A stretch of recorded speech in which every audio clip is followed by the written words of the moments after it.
Jangan lupa subscribe YouTube channel Metro TV News dan jangan lupa nyalakan notifikasinya. Betul Reno, terima kasih tadi untuk pemaparannya dan kita akan membahas lebih lanjut tentang penerapan NIK sebagai NPWP. Kita sudah terhubung dengan staf khusus Menteri Keuangan Republik Indonesia, Justinus Prastowo. Selamat pagi Pak Justinus, salam sehat Pak. Selamat pagi Mbak Eva dan Mas Reno, salam sehat.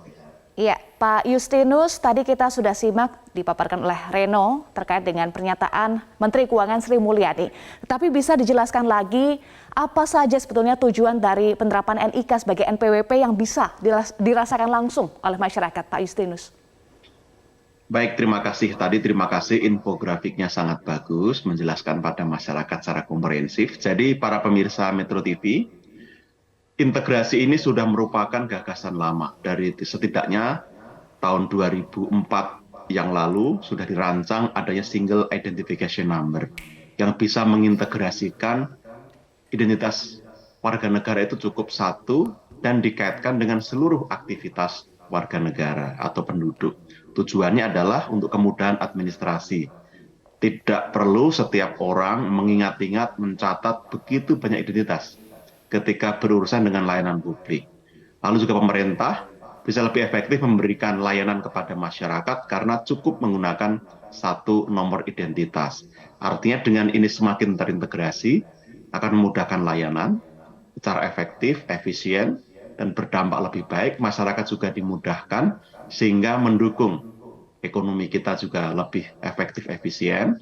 Sekaligus dari sisi penerimaan pajak akan membuat lebih optimal. Kenapa?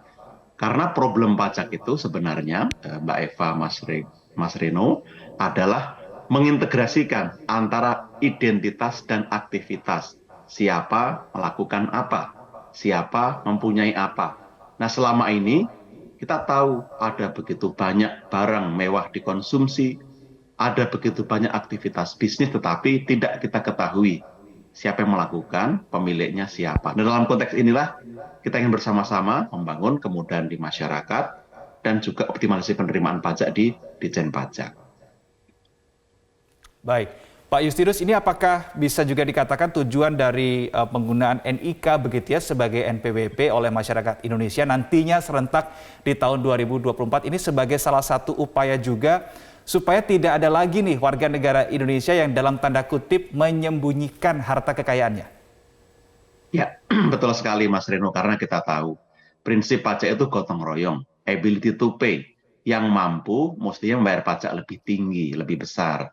Nah, saat ini kita juga tahu masih ada wajib pajak, bahkan belum terdaftar sebagai wajib pajak di Ditjen Pajak karena masih bisa menyembunyikan, bisa mengelak, tidak bisa di-capture. Meskipun sudah ada perbaikan regulasi dan sistem.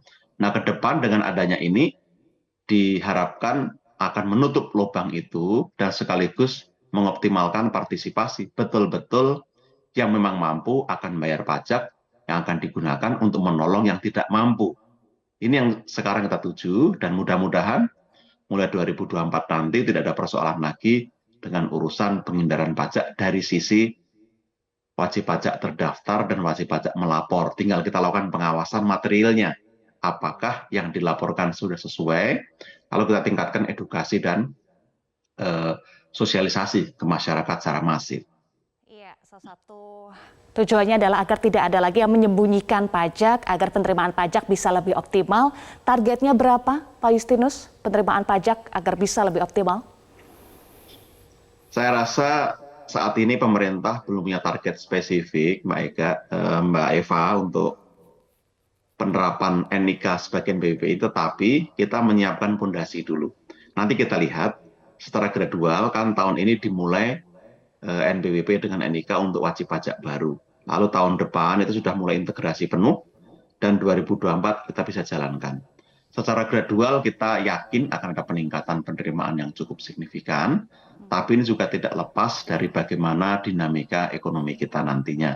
Maka nanti kita lihat dalam penyusunan RAPBN dengan DPR, berapa target yang dibebankan dari aktivitas ini. Mudah-mudahan ini betul-betul mendukung optimalisasi, dan kita juga bisa transformasi, karena kita membutuhkan penerimaan yang cukup besar agar kita bisa mewujudkan berbagai macam visi pembangunan yang kemarin sempat tertunda karena COVID. Baik, Pak Justinus, ini kan berarti ada ratusan juta begitu ya data NIK yang akan diintegrasikan dengan NPWP begitu, sehingga tidak lagi terlalu ribet begitu prosesnya. Nah, dengan banyaknya jumlah yang akan diintegrasikan ini, ada satu hal yang mungkin menjadi salah satu kendala begitu ya, Pak Justinus, karena di soal vaksinasi saja ini banyak ditemukan NIK ganda. Nah, ini bagaimana proses integrasinya nanti? Baik, ini pertanyaan yang sangat bagus. Jadi Mas Reno, Mbak Eva, sebelum ini diberlakukan, Ditjen Dukcapil Kemendagri dan Ditjen Pajak itu sudah berkoordinasi, mungkin mulai 2 tahun yang lalu, untuk melakukan pemadanan data sekaligus memperbaiki interface, device, dan sebagainya agar prosesnya juga semakin smooth dan semakin baik, termasuk aspek security-nya atau pengamanannya. Nah, ini sudah berproses. Untuk wajib pajak existing, pemadanan sebenarnya sudah bisa dikatakan hampir selesai. Tinggal mungkin ada beberapa yang belum valid dari si perubahan alamat, itu nanti akan kita proses selanjutnya. Nah, sekarang ini Ditjen Dukcapil sangat mendukung sehingga kita dengan mudah bisa memadankan data agar dua-duanya valid dan bisa digunakan dengan baik, termasuk Ditjen Pajak juga mengintegrasikan karena mandat undang-undang data BPJS, kesehatan, ketenagakerjaan, dan lain-lain sama-sama menggunakan basis NIK supaya divalidasi. Sehingga kelak kita hanya punya satu sistem terintegrasi yang kita mulai saat ini, dan terakhir juga Peduli Lindungi sudah kita masukkan dalam sistem integrasi ini. Jadi dengan demikian kita optimistik, Mas Reno, dukungan Dukcapil luar biasa, dan kalau ini padu padan sudah selesai, maka 2024 tidak akan ada isu lagi soal ketidakcocokan data. Yang kedua adalah aspek dari sisi administrasinya. Kami menjelaskan kepada masyarakat, para pemirsa, tidak serta-merta yang punya NIK itu menjadi wajib pajak. Tetap saja wajib pajak itu ada ketentuannya, yaitu mereka warga negara atau penduduk yang penghasilan telah melebihi PTKP, penghasilan tidak kena pajak. Kalau saat ini berarti hanya mereka yang gaji bulanan melebihi 4,5 juta rupiah atau gaji tahunan melebihi 54 juta rupiah. Di bawah itu tidak perlu ber-NPWP. Baik, targetnya nanti semua terintegrasi adalah 2024, artinya masih ada tenggang waktunya hingga nanti menuju 2024 yang sudah full terintegrasi. Lalu teknisnya akan seperti apa penggunaan NIK sebagai nomor pajak? Karena kan prosesnya akan bertahap begitu Pak, sampai tahun 2024 maksud kami. Ya, yang pertama bagi wajib pajak baru Mbak Eva nanti akan diberikan NPWP yang sama dengan NIK. Dan juga akan diberi backup NPWP 16 digit untuk mengantisipasi jika ada kendala administrasi. Bagi wajib pajak lama, akan diberikan NPWP 16 digit sebagai sarana administrasi transisi, meskipun mereka juga sudah diberikan NIK sebagai NPWP yang secara otomatis, sambil berproses memadankan data, karena besar kemungkinan NIK-nya sama, alamatnya berbeda. Atau ternyata ada yang tidak valid NIK-nya, maka masih diberi kesempatan transisi sampai 2023. Nah, bagi warga negara atau non-penduduk diberikan NPWP 16 digit standar, dan bagi cabang diberi nomor identitas tempat kegiatan usaha. Nah, ini harapannya 2023 kita bisa memetakan dan selesai memvalidasi semuanya. Nah, saat ini kepada para wajib pajak tidak perlu khawatir, NPWP Anda masih tetap berlaku dengan ditambah 0 di digit awal, dan pastikan kalau nanti kantor pajak meminta validasi pada kita melalui email atau sarana lain, mohon dapat direspon sehingga kita betul-betul mempunyai database yang valid di kantor pajak. Biasanya perubahan alamat saja yang seringkali tidak sesuai lagi dengan data di pajak yang sudah lama dimiliki. Demikian Mbak Eva. Pak Justinus, ini kan yang kami dapatkan informasinya saat ini sudah ada sekitar 19 juta orang ya yang NIK-nya ini sudah terintegrasi dengan nomor pajaknya. Pertanyaannya adalah bagaimana kemudian masyarakat ini bisa mengecek, mengetahui bahwa NIK-nya ini sudah terintegrasi dengan NPWP-nya? Ya, yang pertama, jika dalam menjalankan kewajiban, entah mengisi SPT atau mengisi surat setoran pajak, menggunakan NIK atau NPWP yang tambah 0 tadi sudah terverifikasi, artinya sudah valid, sudah padan datanya. Bila belum, bisa menghubungi kantor pajak atau kantor pajak memang aktif mengirimkan email kepada kontak kita masing-masing yang dulu didaftarkan ke kantor pajak. Jadi tolong itu dicek supaya bisa dipadankan. Karena itu semacam meminta konfirmasi pada kita. Apakah alamat yang baru ini benar? Jika iya, tentu akan otomatis sistem mengenerate informasi yang baru. Kira-kira itu sederhananya. Bila mana masyarakat membutuhkan informasi lebih lanjut, silakan menghubungi kantor pajak atau menghubungi layanan online di Kering Pajak dan juga layanan di media sosial lainnya.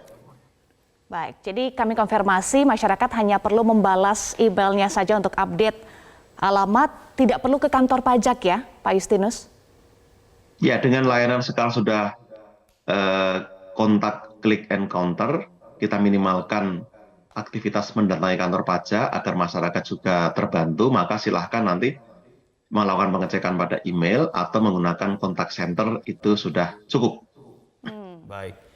Pak Justinus, tadi kan yang Anda katakan bagi warga yang penghasilan bulanannya di bawah Rp4.500.000 ini NIK-nya tidak secara otomatis begitu ya sebagai nomor pajak. Tetapi kalau kita berandai-andai ada masyarakat yang tadinya berpenghasilan kurang dari 4,5 juta kemudian naik begitu ya, naik jabatan atau mendapatkan promosi sehingga pendapatannya di atas 4,5 juta per bulannya atau 54 juta per tahunnya.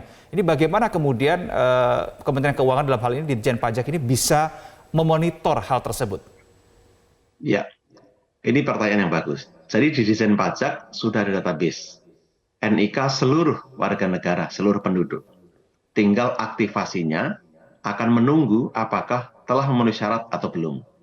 Bila mana wajib pajak itu sudah memenuhi syarat menjadi wajib pajak ber-NPWP, maka diberi kesempatan untuk mendaftarkan diri menjadi wajib pajak. Jadi warga atau penduduk tadi diberi kesempatan mendaftarkan diri.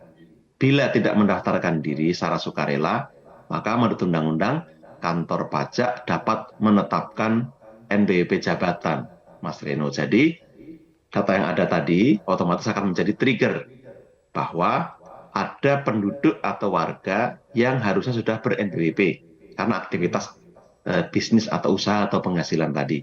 Maka akan ditetapkan secara jabatan dan NPWP itu akan disampaikan kepada warga atau penduduk yang bersangkutan. Apakah ini sudah disosialisasi secara jelas begitu ke seluruh masyarakat, Pak Justinus? Ya, sekurang-kurangnya mulai Undang-Undang 7 2021 berlaku di Oktober 2021 kita mulai sosialisasi dan kemarin 14 Juli turun aturan pelaksanaan PMK 112 2022 dan kita beri transisi. Makanya kita transisi sampai 2023 akhir agar ini semua smooth, semua masyarakat diharapkan memahami informasinya dan punya cukup waktu juga bagi Ditjen Pajak untuk terus melakukan pemadanan data informasi agar dipastikan layanan nanti sudah sangat bagus di awal 2024. Oke, baik. Terima kasih staf khusus Menteri Keuangan Republik Indonesia Bapak Justinus Prastowo. Semoga informasi Anda ini bisa menjadi edukasi begitu ya Eva bagi masyarakat luas. Terima kasih Pak Justinus. Salam sehat Pak Justinus.